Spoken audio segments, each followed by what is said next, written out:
El verso 17 de la lectura de Génesis capítulo 3 dice: Uleadam amar, ki arshmata lekol isteja ba'atochal min haret asher tziviticha lemor lo tochal mimenu, arurah ha'adamach ba'abueja, beitzavon tochalena kol yemei hayeja. El verso 18 dice: Beikotz be'dardach tatzmiachlach be'achalta et irzeb asadej. La traducción de estos pasajes es la siguiente: Y el hombre le dijo: a causa de que escuchaste la voz de tu mujer y comiste del árbol que yo te había ordenado diciendo, no comas de él, maldita la tierra a través de ti, dolor comerás de ella todos los días de tu vida, arbustos y espinas producirá para ti, y comerás la hierba del campo. Una de las frases que puede llamar nuestra atención la encontramos en el verso 17. Esa expresión dice: Arurah ha'adamach ba'abueja. Se traduce como: maldita es la tierra por causa tuya. En primera instancia podemos notar que la maldición mencionada no es sobre la persona del hombre, sino sobre la tierra. En la ocasión anterior pudimos definir que Arur es una palabra que se traduce comúnmente al español y significa maldición, pero en su etimología Arur significa también poner bajo deshonra, y es literalmente escupir en el rostro de alguien. Pero ¿en qué sentido podríamos aplicar esta expresión a un objeto inanimado?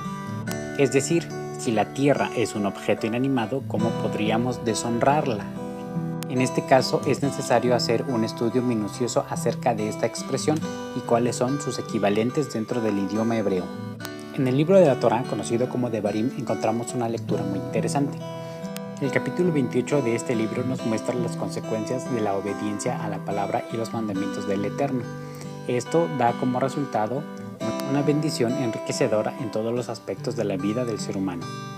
Y por el contrario, encontramos también los resultados de la desobediencia a los mandamientos del Eterno. Esto es, la maldición sobre la vida de aquellas personas. En este capítulo encontramos dos menciones acerca de lo que es la maldición.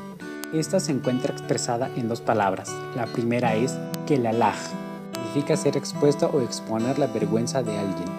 Y la segunda palabra que encontramos en este texto es arur, que significa poner en deshonra. Y en este pasaje podemos entender que la expresión opuesta a estas dos palabras es berakaj, que desde su etimología puede entenderse como llenar la mano con lo mejor. Conociendo que berakaj es la palabra opuesta al concepto de arur, podemos definir que si berakaj es llenar la mano con lo mejor, arur significa tener la mano vacía o no recibir los frutos que se esperaban. En capítulo 11 del libro de Devarim, en el verso 26 dice: Re'e anochi noten lipneichem ayom beakaj u kelalaj. Y esto se puede traducir de la siguiente manera: mira, yo pongo hoy delante de ustedes la bendición y la maldición. Un pasaje paralelo a este mismo verso es el que encontramos en el libro de Devarim o Deuteronomio, en el capítulo 30, en el verso 15. Este pasaje dice lo siguiente: Re'e natati lipneicha ayom et hayaim beet atov beet hamavet beet ava. Y la traducción de este pasaje es el siguiente: mira, yo he dado delante de ti ahora la vida y el bien, la muerte y el mal.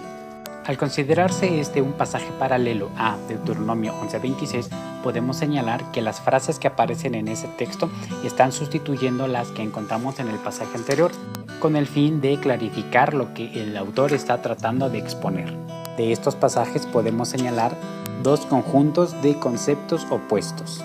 Por un lado tendríamos la vida, el bien y la bendición, y en el polo opuesto tendríamos la muerte, el mal y la maldición. Pero estos conceptos dependerán siempre de la obediencia a los mandamientos del Eterno. Podemos entenderlo de la siguiente manera. Primero, practicar el bien produce bendición y la bendición trae vida. En segundo lugar, podemos señalar que practicar el mal trae maldición y con ello la muerte. Considerando estos parámetros, podemos establecer que la maldición es de cierta manera el opuesto al bien.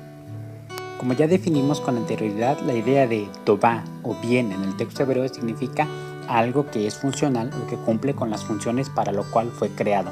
De esta manera, la maldición o arur en el texto hebreo significa también aquello que ha perdido el propósito para el cual fue creado. Y entonces, clarificando estos conceptos, podemos señalar por qué la tierra fue maldecida a causa del hombre. La tierra perdió la intención original para la cual fue creada, es decir, ser un paraíso para ayudar a albergar y sostener la vida del ser humano. Podemos notar en la escritura la planeación que el Eterno tenía para la tierra. En Génesis capítulo 2, en el verso 5, podemos entender que la tierra al principio estaba desolada y vacía. El verso 7 nos muestra que el Eterno formó al ser humano para que trabajara la tierra. El verso 8 nos dice que el Eterno plantó un huerto en Edén y puso allí al hombre para que aprendiera a trabajar la tierra. En el capítulo 1, en el verso 28, entendemos que el hombre tenía la obligación de extender el reino de Dios sobre toda la tierra. Esto es expresado en la expresión yared, que significa extender el manto. Pero antes de extender este jardín paradisiaco sobre toda la tierra, el hombre pecó y su castigo fue caminar sobre una tierra árida que solo le producía cardos y espinos. Es decir, la tierra había perdido la intención original con la cual fue creada, ser un paraíso en donde el ser humano pudiera vivir con sus descendientes.